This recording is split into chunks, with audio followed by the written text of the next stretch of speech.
Hello students, आपका मेरी बनाई गई चैनल में स्वागत है। आज हम क्लास 8 का chapter number 12 exponents and power, घातांक और घात की इंट्रोडक्शन के बारे में पढ़ते हैं। तो स्टूडेंट्स, आपने 7th क्लास में भी थोड़ा सा घात और घातांक के बारे में पढ़ा होगा। जिसे कि एग्जाम्पल में हम ले सकते हैं 2⁴, 2 की घात 4। इसको ऐसे पढ़ेंगे तो इसका मीन्स हुआ कि 2 को हमने कितनी बार गुणा करना है? 4 बार। 2⁴ means 2 multiply by 4 times. 2 into 2 into 2 into 2।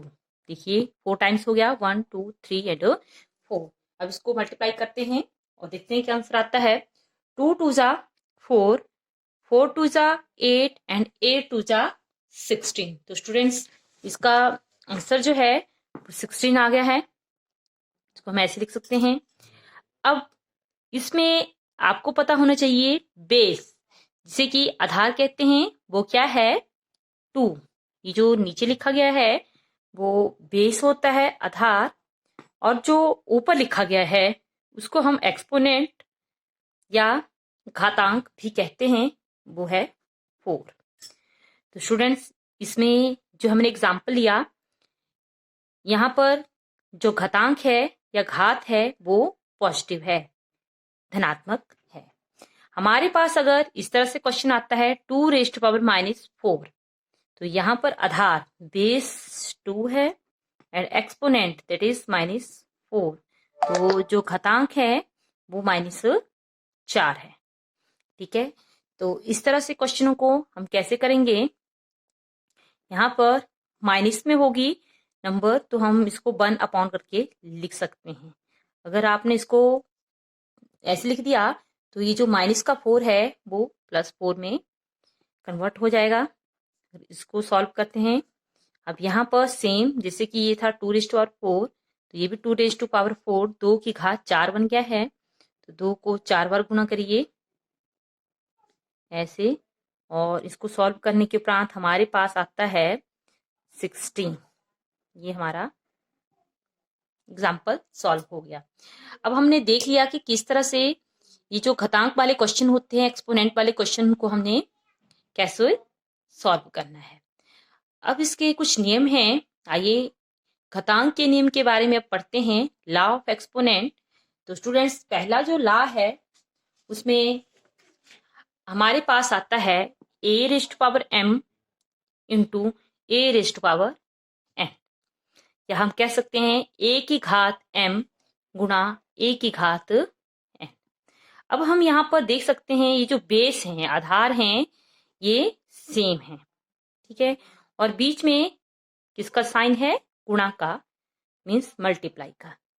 अगर ये दो नंबर मल्टीप्लाई हो रहे हैं तो हम इसको कैसे लिखेंगे? ए हमने ऐसे लिखना है, और ये जो पावर है इनकी, एक्सपोनेंट है, इनको हम प्लस कर देंगे, m + n।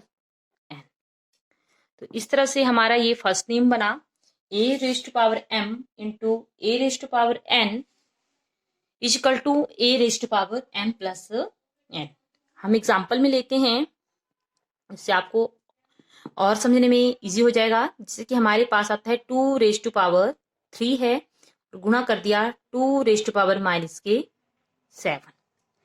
तो इसमें हम देख सकते हैं, देखिए बेस, आधार, दो हैं, इक्वल हैं, बीच में गुणा हो रही है, पावर्स यहाँ पर 3 है, यहाँ पर -7 है। तो स्टूडेंट्स, यहाँ पर हम देख सकते हैं गुणा हो रही है, बेस सेम है। तो हम इसको कैसे करेंगे? Bye using the first law of exponent.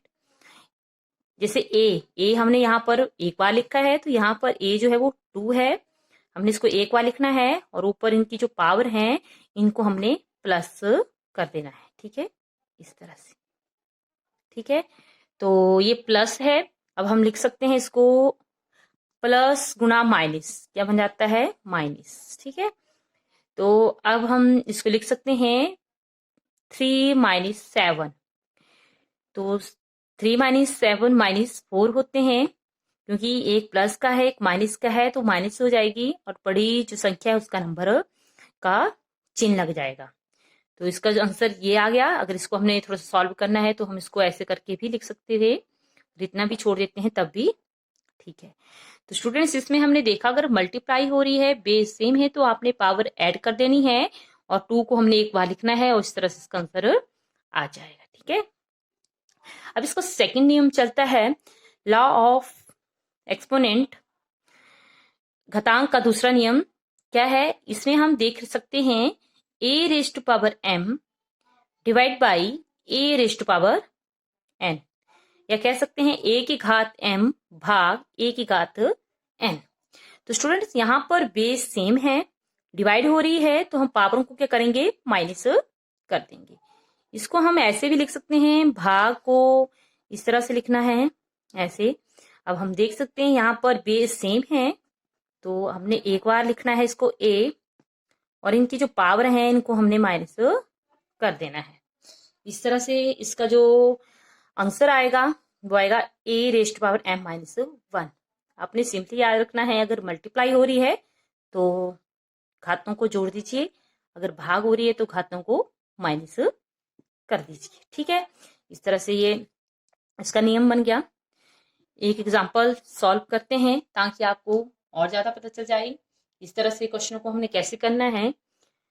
अगर हमने ले लिया 3 raise to power 7 divide by 3 raise to power 5, तो इसको हमने by using the second law कैसे करेंगे, 3 को एक बार लिखना है, पावर जो है 7, ये देखिए m 7 है यहाँ पर, n की जगह कितना है 5, यहाँ से देख सकते हैं ये फर्स्ट टर्म है, डिवाइड है, ये सेकंड टर्म है, यहाँ पर a जो है वो 3 आ रहा है according to formula, and m and n 7 and 5।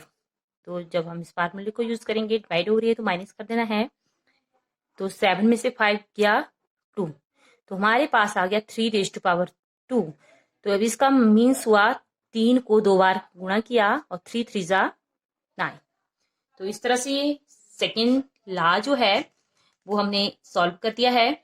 अब हम इसका थर्ड लॉ करते हैं और देखते हैं कि कैसे आपने इस तरह के क्वेश्चनों को सॉल्व करना है। अगर आपको इंट्रोडक्शन के बारे में समझ आ जाता है तो आप जो क्वेश्चन है 12 एक्सरसाइज के वो आप इजिली कर सकते हैं। तो स्टूडेंट्स जैसे कि थर्ड लॉ है a raise to power m into v raise to power m। तो स्टूडेंट्स इसमें क्या डिफरेंस है, यहाँ पर a एंड b मीन्स आधार बेस जो है वो डिफरेंट डिफरेंट है एंड पावर जो है वो सेम है।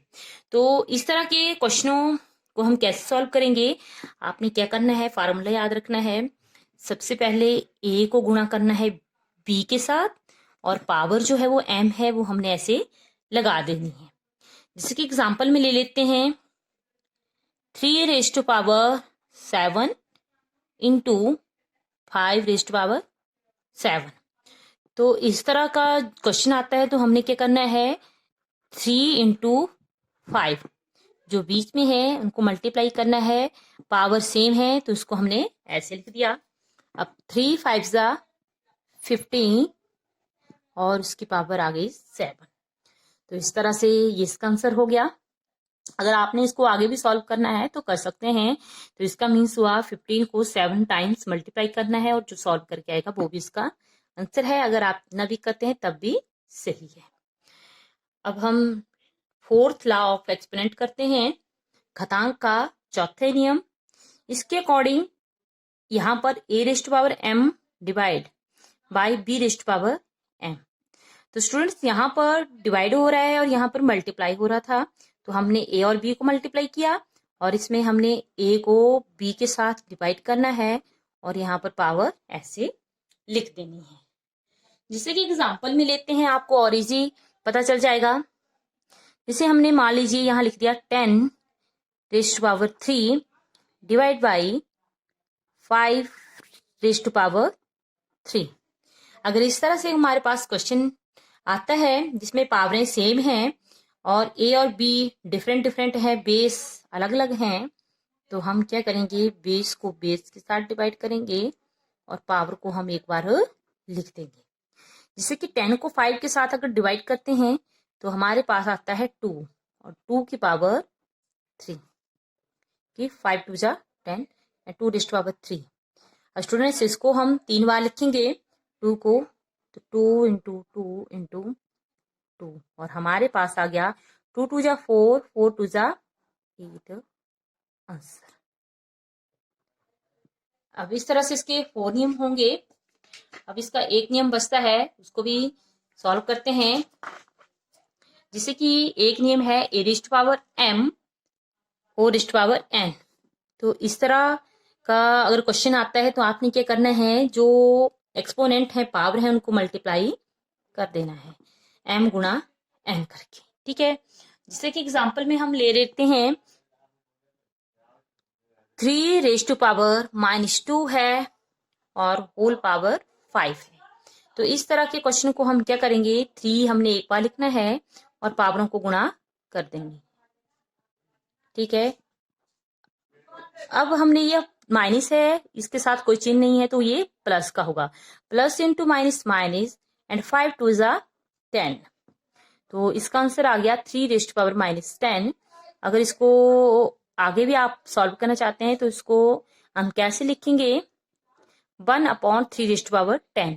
कि ये नंबर माइनस में है तो जब हमने इसको रेशो में लिखना है तो इस तरह से ये प्लस में हो जाएगा। आपने 1 करके लिखना है और 3 raised to power -10 3 raised to power 10 में कन्वर्ट हो जाएगा अगर हम इस तरह से लिखते हैं। अगर आप इसके बाद इसको सॉल्व करना चाहते हैं तो कर सकते हैं, अगर यहीं छोड़ देंगे तब भी ये क्वेश्चन हो जाएगा। इसके आगे जो है 3 रेज़्ड टू पावर 10, इसका मतलब है 3 को 10 टाइम्स मल्टीप्लाई करना है। जैसे ये 3 बार लिखिए, 4 बार, 5 times, 6 times, 7 time, 8 times, 9 times and then 10 times.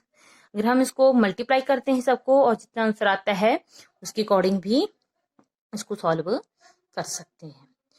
तो स्टूडेंट्स इस तरह से आज की वीडियो में हमने पढ़ा कि एक्सपोनेंट या घात किसे कहते हैं, एक्सपोनेंट एंड पावर, घातांक और घात के बारे में पढ़ा, उसकी इंट्रोडक्शन के बारे में पढ़ा। हमने पढ़ा कि बेस एक्सपोनेंट किसे कहते हैं, अगर इस तरह से क्वेश्चन आता है तो हमने इसको कैसे सॉल्व करके लिखना है। साथ में घातांक के नियम के बारे में पढ़ा, लॉ ऑफ एक्सपोनेंट, इसके 5 नियम थे, हमने 1 बाय 1 डिस्कस किया। पहला नियम था a raised to power m into a raised to power n, वो होता है a raised to power m plus n।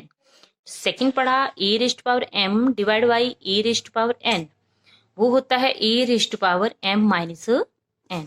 And third नियम जो था इसका, वो हमने पढ़ा कि अगर a raised to power m into B raised to power m है तो a into B raised to power m लिखना है। एंड फोर्थ में पढ़ा a raised to power m divide by B raised to power m, इसको लिखेंगे a upon b whole power m। And fifth नियम जो था इसका, वो हमने देखा a raised to power m whole raised to power n, वो होता है a raised to power m into n। तो स्टूडेंट्स इस तरह से ये हमारी इंट्रोडक्शन कंप्लीट हुई। आशा करती हूँ कि आपको ये क्वेश्चन समझ आ गया होगा, आपको इसके बारे में पता चल गया होगा।